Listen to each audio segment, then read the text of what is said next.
जय श्री कृष्ण। 18वां अध्याय चल रहा था और जैसे कि शुरू में कहा था कि ये तो जैसे एक अध्यायी गीता है या ज्ञानेश्वर महाराज कहते हैं वैसे कलश है। यह इसके भी दर्शन प्राप्त कर लो तो मान लो कि हमने अंदर गर्भगार में जाकर भगवान के दर्शन प्राप्त कर लिए। ऐसी कलश दर्शन की मान्यता है। उसी संदर्भ में हम देख रहे थे कि इस अध्याय में बहुत सी बातों का दोहराव भी शायद लगे, पर एक बात निश्चित होती है कि जो कुछ हमने पहले जाना है अलग अलग अध्यायों में से, उसी को ही बहुत और गहराई से ज़्यादा स्पष्ट करते हुए भगवान इस अध्याय में हमको बता रहे हैं। तो महत्व की बात जो हमने देखी थी कि जब भगवान उसी कर्ता कर्म की बात कर रहे हैं, उस ज्ञान की बात कर रहे हैं, आत्मज्ञान की बात कर रहे हैं, तब उन्होंने एक बात यहाँ बताई थी कि कोई भी यदि कर्म करना है, कर्म होता है तो उस कर्म के 5 तत्व या 5 घटक होते हैं, जिससे कि उसका कोई अधिष्ठान होगा, कर्ता होगा, करण या कोई साधन होंगे, क्रियाएं करी जाएंगी उस आधार पर, और 5वां है दैव, जिसके ऊपर हमको पूरा निर्भर नहीं रहना है। वो 5वां है, वो 5% मानिए, बाकी तो हमारा सब कुछ होना चाहिए। हम किस प्रकार का अधिष्ठान है, क्यों कर रहे, किन साधनों से कर रहे, साधन पूर्ण है क्या, यह सब बातें कर्म करने के लिए महत्वपूर्ण है। और फिर भगवान कह रहे थे कि कर्म करते समय कर्ता भाव नहीं हो, अहंकार नहीं हो। यह बात जब भगवान ने कही तो एक बात और कही कि कर्म ही नहीं कर रहा हूँ, यह तो नहीं हो पाता है। देहधारी संसारी व्यक्ति कर्म नहीं करे ऐसा तो कभी हो ही नहीं सकता, पर कर्मफल का त्याग हो सकता है क्या, इस पर वह सोच सकता है।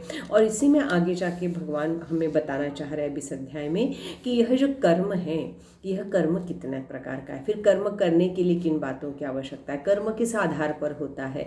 तो जो प्रकृति के 3 गुण हैं, रज तम सत गुण, के साथ ही इनकी बात करते हुए भगवान आगे बताते हैं कि देखो कर्म का जो प्रेरणा है, कर्म क्यों करें, कौन करवाता है, तो इसकी प्रेरणाएं 3 हैं। एक तो ज्ञाता, ज्ञान और ज्ञेय, यह 3 का प्रेरक है, ऐसा भगवान ने कहा है। ज्ञाता, ज्ञान और ज्ञेय। तो वह जो ज्ञाता है, जो कर्म करता है, उदाहरण ले कि कुम्हार है या शिक्षक है, वह ज्ञाता है, उनको करना है। करना क्या है, ज्ञान क्या है, तो मुझे क्या ज्ञान है, मेरे काम का, मुझे मटका बनाने का, घट बनाने का ज्ञान है, या मुझे पढ़ाना कैसे है यह पता है, यह ज्ञान है मुझे। तो किसके लिए ज्ञेय क्या है, क्या करना है, क्या है अंतिम जो कर रहे हैं, वो ज्ञेय घट बनाना है। तो घट बनाना है ये पहले पता होना चाहिए।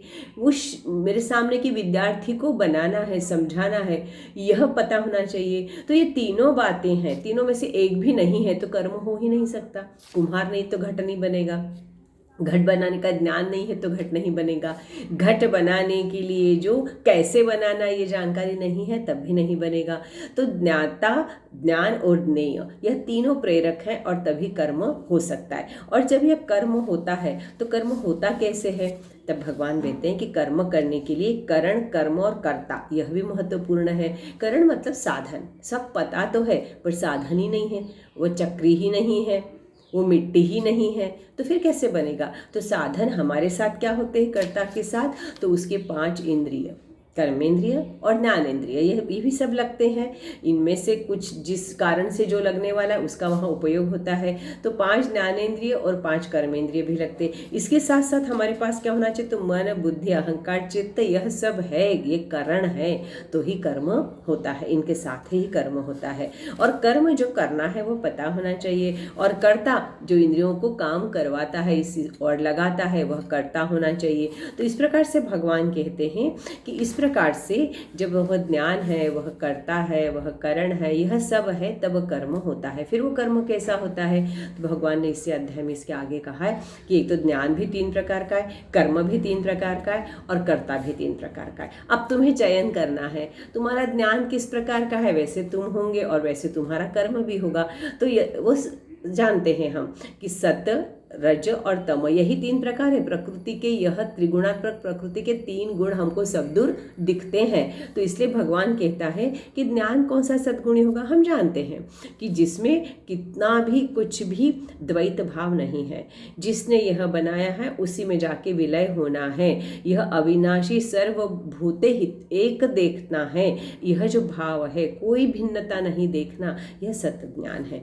रजो ज्ञान जो है उसमें क्या होता है, थोड़ा अहंकार अहंकार होता है उसमें, वह द्वैत भाव है उसमें, वह अलग अलग देखता है। वह आत्मा और ईश्वर को एक नहीं मानता, वह अचेतन को और ईश्वर को एक नहीं मानता, वह अचेतन और आत्मा को भी एक, सब भिन्न है। और जितने मेरे आसपास हैं जो सृष्टि में है वह सब कुछ भिन्नता लिए द्वैत भाव है उसका, मैं अलग और तुम अलग।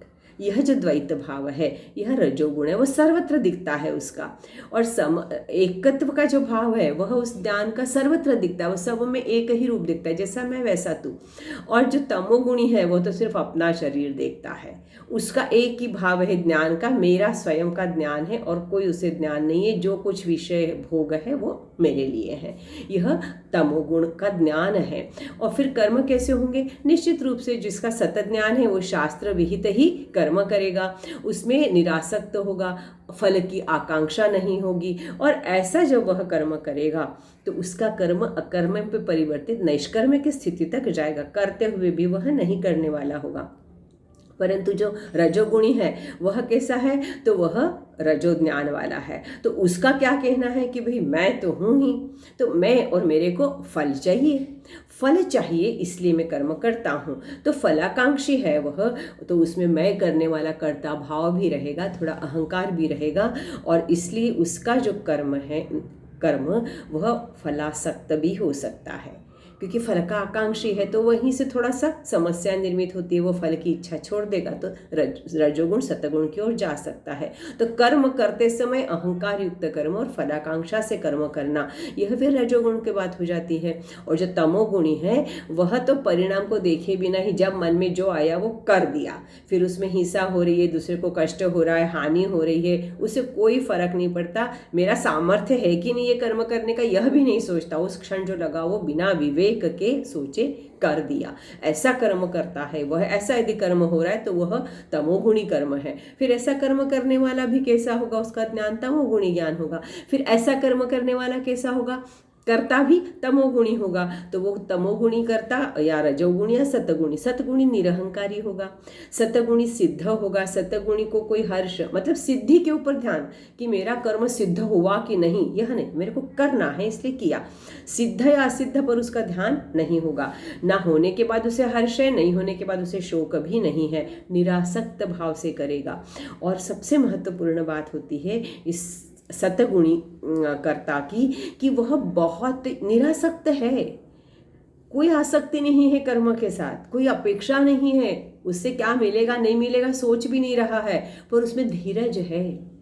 मैंने जिस उद्देश्य से उस चीज़ को मेरे हाथ में दिया या मुझे करना है, मेरा स्वधर्म करना है, पूरा 100% दे के पूरा करूँगा। धैर्य है उसमें, धीरज है, छोड़ना है, हताश होना ऐसी कोई बात ही नहीं है। बहुत बड़ी बात है कि मुझे कुछ नहीं चाहिए तो भी मैं धैर्य के साथ उसे पूरा कर रहा हूँ। और सबसे बड़ा गुण उसका होता है, उस कर्ता का जो सतगुणी है, उत्साही होता है।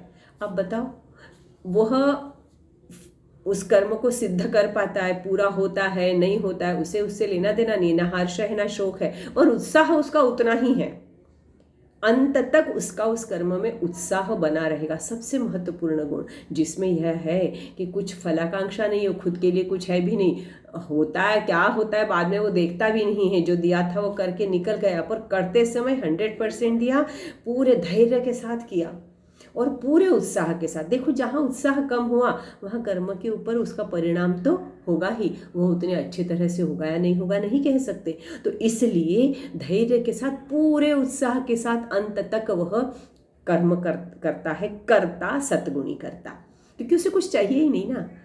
और वह किस तरह से कर रहा है? तो जो शास्त्र भी जो उसको दिया गया है वही स्वधर्माचरण, तो वह कर रहा है उस क्षण का, तो उस क्षण का वो पूरे उत्साह के साथ कर रहा है। और जो रजोगुणी है वह आसक्त है, वो फल इच्छा से कर रहा है। सबसे बड़ी बात है, फल के लिए उसमें आसक्ति है, तो उससे लोभ भी है थोड़ा सा, मेरे को फल मिलना ही चाहिए। फिर थोड़ा दूसरे को उससे कष्ट भी हो जाए तो दिक्कत नहीं है, उसको मिले या नहीं मिले मुझे फ़र्क नहीं पड़ता, पर मुझे फल मिलना चाहिए, तो मैं आगे बढ़कर दौड़कर सब कुछ करने के प्रयास करूँगा, क्योंकि उसका फल मुझे मिलना चाहिए। तो फल इच्छा से कर रहा है, और जब नहीं मिला तो उसको दुख भी होता है, और मिलने के बाद तो पूछो ही मत, उसको तो बिल्कुल उसका अहंकार और उसका ये वृत्ति बढ़ जाती है कि देखो मैंने कर लिया, तो ये थोड़ा रजोगुणी है। यह रजोगुणी फिर कभी कभी उसके हाथ से कर्म करते समय दूसरे की हानि भी हो सकती है। इस रजोगुण को तमोगुण में नहीं जाने देना, इस रजोगुण को सतगुण में जाने देना है। और तमोगुणी तो क्योंकि स्वार्थी है, जिस क्षण जो लगा वो कर देता है, तो वो कैसे करना, घमंड है कि मैं तो कर लूँगा, सामर्थ्य का तो पता ही नहीं है, धूर्तता भी है इसमें, क्योंकि वो कर्म करना है तो बड़े धूर्त भाव से करता है। और जब मन में आया तब करा, तो उसमें कोई अनुशासन नहीं है, कोई नियोजन नहीं है, कोई विवेक नहीं है। तो ऐसा करता जब देखते कि कहाँ नहीं और क्या, मन में आया नहीं और करने को जुट गया, और फिर जो भी हुआ फिर उसके परिणाम दुखद भी हुए, तो उसके लिए संताप भी हो गया उसका, तो यह सब जो है यह तमोगुणी करता है।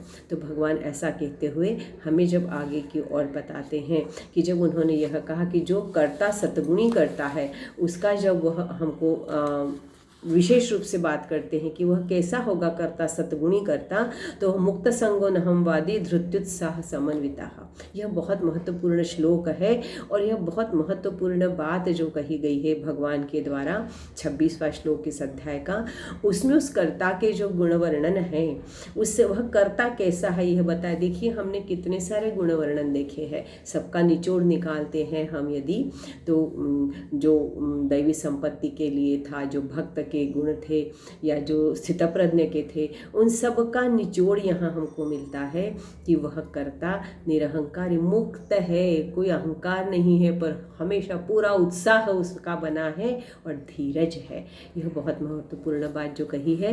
और यह महत्वपूर्ण श्लोक मैं इसलिए यहाँ बताना चाहती हूँ मेरी ये याद में, कि जब के कन्याकुमारी में जाते हैं और विवेकानंद केंद्र में जाते हैं, और वहाँ माननीय एकनाथ जी की जो समाधि है उस पर उनके लिए यह श्लोक लिखा गया है, मुक्त संगो नहमवादी धृत्युत्साह समन्विता सिद्ध सिद्ध्यो निर्विकारः कर्ता सात्विक उच्यते। जिस तरह से उन्होंने शिला स्मारक के लिए अपना पूरा योगदान दिया, केंद्र खड़ा करने में पूरा योगदान दिया, वह सब कुछ होते हुए भी वह सबसे मुक्त थे, कोई अहंकार नहीं था और उसके बारे में चिंता नहीं थी कि ये कैसे परिणित होने वाला है, पर 100% पूरे उत्साह के साथ काम कैसे करना।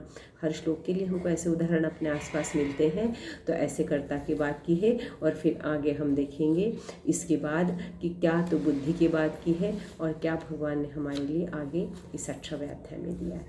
जय श्री कृष्ण।